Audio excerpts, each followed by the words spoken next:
I don't lose relationships by accident. I quietly destroy them with my own fears. I've learned that relationships rarely fall apart because of one big mistake. Most of the time, I destroy them slowly, quietly, through small patterns I don't notice until it's too late.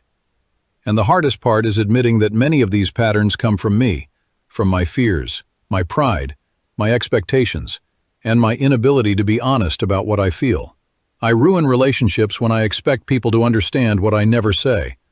I hold emotions inside, hoping someone will guess them. When they don't, I feel unseen, even though I never gave them a chance to see me. Silence becomes distance, and distance becomes resentment. I ruin relationships when I let fear guide me. Fear of being hurt, fear of being rejected, fear of being vulnerable. Instead of opening up, I pull away. I become cautious, guarded, distant. I convince myself I'm protecting my heart, but in reality, I'm pushing people out before they ever had the chance to hurt me. I ruin relationships when I demand perfection, not openly but quietly. I expect people to always understand, always respond correctly, always meet my emotional needs. When they fail, I take it personally. I forget that they are human just like me, with their own fears, limits, and wounds. I ruin relationships when I let pride speak louder than sincerity. Pride tells me to stay silent instead of apologizing. Pride tells me to defend myself instead of listening.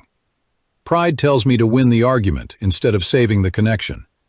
And every time I choose pride, the relationship loses a little piece of trust.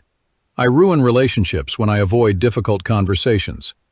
I tell myself, it's not the right moment, it will fix itself, or I don't want conflict.